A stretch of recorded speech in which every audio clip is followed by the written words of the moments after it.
தேர்தல் கருத்தாய்வில் நம்மோடு கலந்துரையாடி கொண்டிருக்கும் இந்த வார விருந்தினர் திரு பிரியன், மூத்த ஊடகவியலாளர். வணக்கம் திரு பிரியன். இன்றைய நமது கேள்வி, இந்த தேர்தலில் பல முதலமைச்சர் வேட்பாளர்கள் களத்தில் இருக்கிறார்களே, இது வரவேற்கத்தக்கதா? இதற்கு கிடைத்த விடைகளை முதலில் மண்டல வாரியாக நாம் பார்க்கிறோம். தெற்கு மண்டலம், மேற்கு மண்டலம், மத்திய மண்டலம், வடக்கு மண்டலம் என்று திரையில் விரிகின்றன. ஒவ்வொன்றையும் தனித்தனியாகவும் நாம் பார்க்க போகிறோம். வரவேற்கத்தக்கது, வரவேற்கத்தக்கது அல்ல, அதிகார ஆசை, இதர கருத்துடையோர், கருத்து இல்லாதவர்கள் என்று 5 தெரிவுகளாக அந்த முடிவுகளை சதவிகித அடிப்படையில் நாம் பார்க்கிறோம். திருப்பியன், நீங்க பார்த்த வரைக்கும் இதில் உள்ள குறிப்பிடத்தகுந்த அம்சங்கள் என்ன? அதற்கு முன்னதாக யார் யார் எல்லாம் சார் இதுல முதலமைச்சர் வேட்பாளர்கள் நீங்க நினைக்கிறீங்க? அதாவது இப்போ இருக்கிற இந்த தமிழ்நாடு அரசியல் சூழலில் வந்து நம்ம கண்ணுக்கு ரொம்ப பளிச்சுன்னு தெரிகிறது 4 பேர். ஜெயலலிதா, கருணாநிதி, அடுத்தது அன்புமணி தன்னை முதல்வர் வேட்பாளர் சொல்லி பிரச்சாரத்தில் இறங்கிட்டார். அவர் அடுத்தது விஜயகாந்த். கருணாநிதியே சிபாரிசு செய்யற ஸ்டாலினை நீங்க எப்படி? ஸ்டாலினே கருணாநிதி தான் சொல்றாரு, அதனால நம்ம கருணாநிதி தான் வச்சுக்கணும். ஸ்டாலின் நேற்று கூட சொல்லியிருக்கார், திமுக அடுத்த ஆட்சிக்கு வந்தால் கருணாநிதி தான் முதல்வர் சொல்லியிருக்காரு. எல்லா ஊடகங்களின் கருத்து கணிப்புகள்லையும் மக்கள் கிட்ட கொடுத்து நீங்களே சொல்லுங்கன்னு சொன்னாலும் 2 பேரையும் சொல்றாங்களே. இல்ல, அது மக்களுடைய விருப்பம். திமுக ஒரு பத்திரிகையாளர் பிரதிபலிக்க வேண்டாம். திமுக கட்சி என்ன சொல்லுது? ஆக்சுவலா திமுக கட்சியில சொல்றதா நம்ம எடுத்துக்கணும். நாளைக்கு திமுக ஆட்சிக்கு வந்தால் கருணாநிதி தான் முதல்வர் ஸ்டாலினே சொல்லும்போது நம்ம ஸ்டாலின் ஒரு மக்களோட அபிமானம் பெற்ற ஒரு தலைவராக இருக்கிறார், ஒரு முதலமைச்சருக்கு தகுதியான வேட்பாளராக இருக்கிறார் என்பது திமுகவுக்கு ஒரு பெருமையான விஷயமா இருக்கலாம். ஆனால் திமுகவே ஆட்சிக்கு வந்தால் கருணாநிதி தான் முதல்வர் ஸ்டாலினே சொல்லிட்டார். ஸோ நம்ம முதல்வர் வேட்பாளரை வரிசைப்படுத்தும் போது திமுக பொறுத்த மட்டும் நம்ம கருணாநிதி தான் வரிசைப்படுத்தணும். நம்ம இன்னும் ஸ்டாலின் அவங்களே கட்சியே ஸ்டாலினை முதல்வர் வேட்பாளர் முன்னிறுத்தினால் நம்ம அவரை கன்சிடர் பண்ணலாமே தவிர இதுவரையும் கட்சி அவரை முன்னிறுத்தல. அதனால நம்மளை பொறுத்த மட்டும் நம்ம பார்வையில, ஒரு அரசியல் நோக்கர் பார்வையில நம்ம திமுக பொறுத்த மட்டும் கருணாநிதி தான் முதல்வர் எடுத்துக்கணும். நம்ம எப்படி ஜெயலலிதா முதல்வர், கருணாநிதி, அடுத்தது அன்புமணி, அடுத்தது விஜயகாந்த். விஜயகாந்த் என்னோட தலைமையில அணியா வைக்கிறவங்க வரலாம்னு சொன்னதுனால நம்ம அவர் எடுத்துக்கணும். அன்புமணிக்கு அடுத்ததுதான் அன்புமணிக்கு அடுத்து இல்ல நான் மாத்திக்கலாம். அதாவது நீங்க ஜெயலலிதா, கருணாநிதி கூட நீங்க வரிசையை கூட மாத்திக்கலாம். மாத்துறதுனா அது இந்த தேர்தல் பிரச்சாரம் போற இதை பொறுத்து, சூழலை பொறுத்து நீங்க ஜெயலலிதா, கருணாநிதி வரிசையை கூட மாறதுக்கான வாய்ப்புகள். தனித்து நிற்க போகிறேன்னு துணிச்சல் அறிவிச்ச சீமான எல்லாம் நீங்க சேர்த்துக்கிறது இல்ல? இந்த சீமானை பொறுத்த மட்டும் அவர் ஒரு இதுவரையும் ஒரு தமிழர்களுக்கான இயக்கம், இலங்கை தமிழர், இந்த மாதிரி பிரச்சனைகளை அவர் எடுத்து நடத்தினார். பட் அரசியலை பொறுத்த மட்டும் சீமான் இந்த தேர்தல் அரசியலில் அவர் எல்கேஜியில தான் இருக்காரு நினைக்கிறேன் நான். ஸோ அவருக்கு இன்னும் நிறைய உங்க பார்வையில 4 பேரா? என்னுடைய பார்வையில 4 பேர் தான் நான் பாக்குறேன் நான்.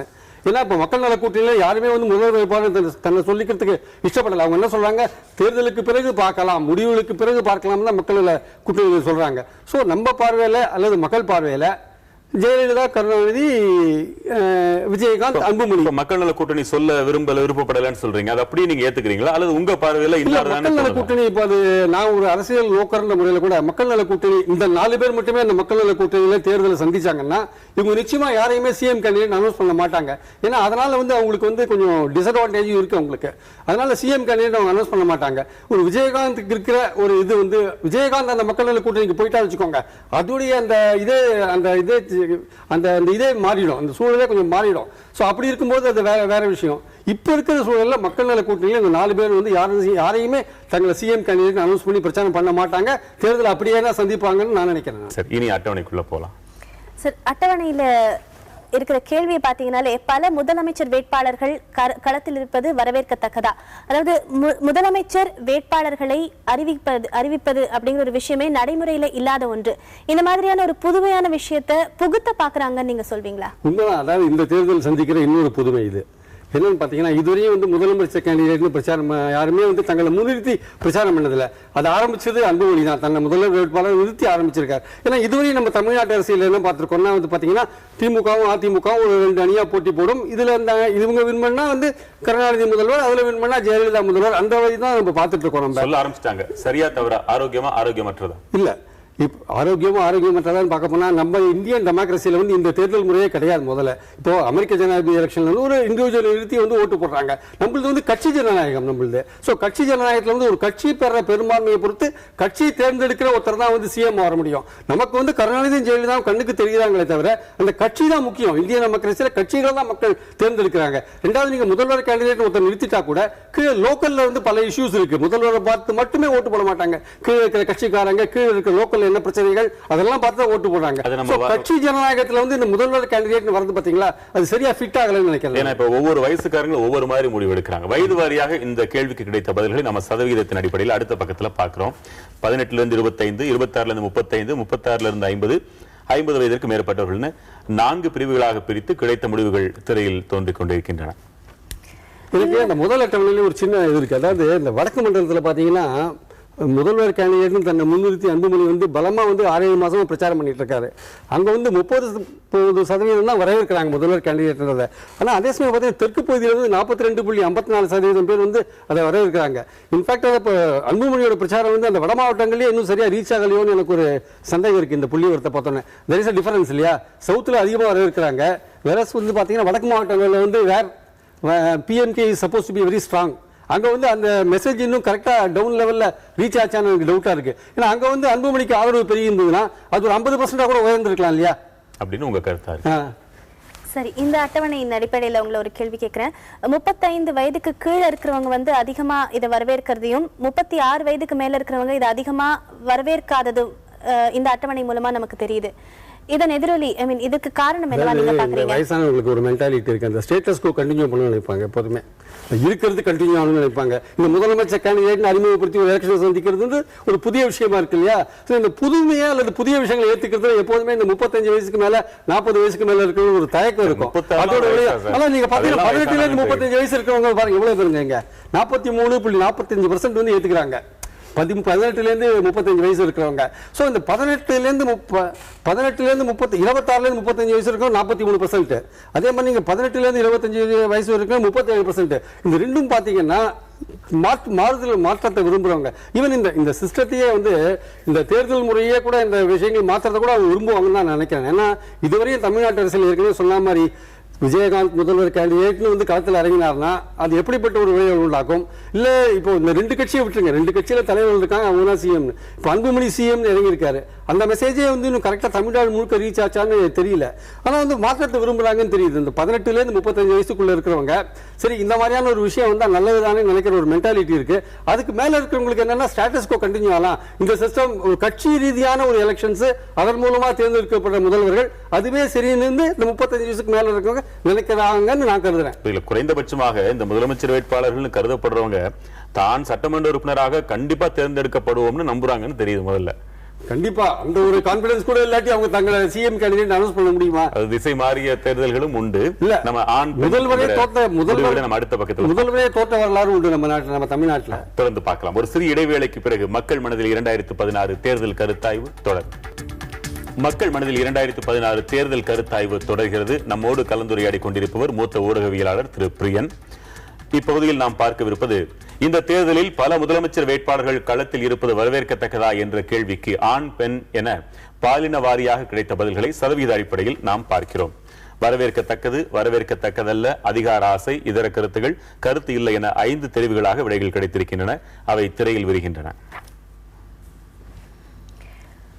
வரவேற்கத்தக்கது, வரவேற்கத்தக்கதல்ல, இது 2 தவிர்த்து அதிகார ஆசை அப்படின்னு சிலர் குறிப்பிட்டிருக்காங்களே, அதிகார ஆசைங்கிறது நீங்க என்னவா பாக்குறீங்க? அதாவது ஒரு ஆங்கிலத்தில் ஒரு பழமொழி இருக்கு, power corrupts absolutely, absolute power corrupts absolutely அப்படின்னு. அதாவது பவர் அனுபவிச்சவங்க எடுத்துக்காட்டு. ஆமா சரிதான். அந்த பவர்ன்றது வந்து அது ஒரு எப்படின்னா உங்களை பித்தம் பிடிக்க வச்சிரும் பவர்ன்றது. அந்த பவரை ஒரு அனுபவிச்சவங்க மீண்டும் மீண்டும் அடையறதுக்கான முயற்சிகள் இறங்குவாங்க. நம்ம அரசியல்வாதிகள் எப்படிப்பட்ட ஒரு கேவலமான முயற்சிகள்லாம் கூட இறங்குறாங்க நீங்க பார்த்துருக்கலாம். அவங்க வரலாறு பார்த்தீங்கன்னா தெரியும். அவங்க எப்படி நடந்துக்கிறாங்கன்றதை பொறுத்து நீங்க பதவிக்காக அவங்க எதை வேணா செய்வாங்கன்னு பொறுத்துக்கலாம். ஸோ அந்த அதிகாரத்தை ஒரு தடவை சுவைத்தவர்கள் மறுபடியும் அதை சுவைக்க விரும்புறதுக்கான அது வந்து கிரேவ் ஃபார் பவர் இருக்கு பாத்தீங்களா, அது கிரேவிங் ஃபார் பவர். அது வந்து நிச்சயமா வந்து அது எல்லா அரசியல்வாதிகளும் இருக்கதான் செய்யும். ஆனா என்னன்னா ஏற்கனவே அனுபவிச்சவங்களோட அனுபவிக்கிறவங்களுக்கு என்னன்னா அது அந்த பிடிச்சால் என்னன்ற ஒரு மனப்பான்மை இருக்கும்.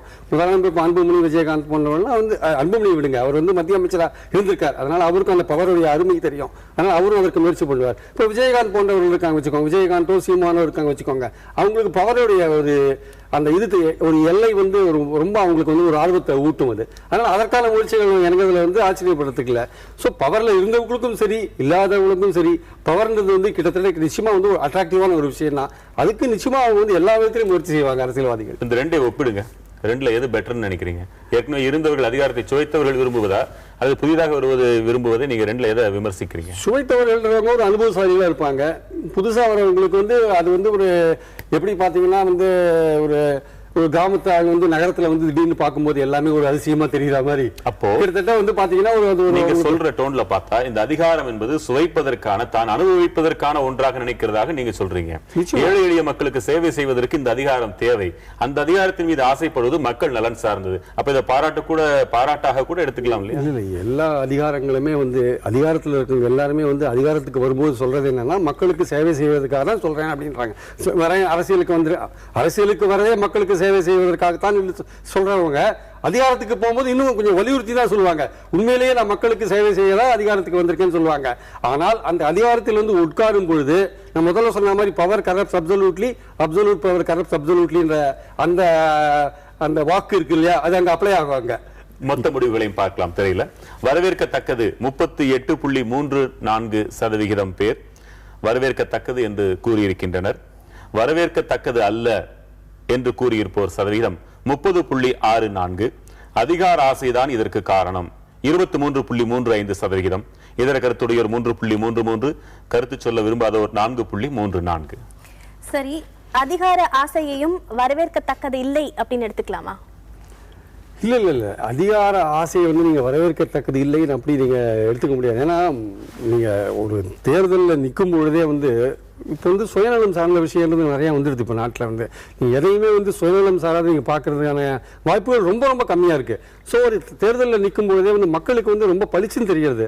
இவர் சுயநலம் சார்ந்து செயல்படுவாரா மாட்டாரான்றது பளிச்சுன்னு தெரியுது.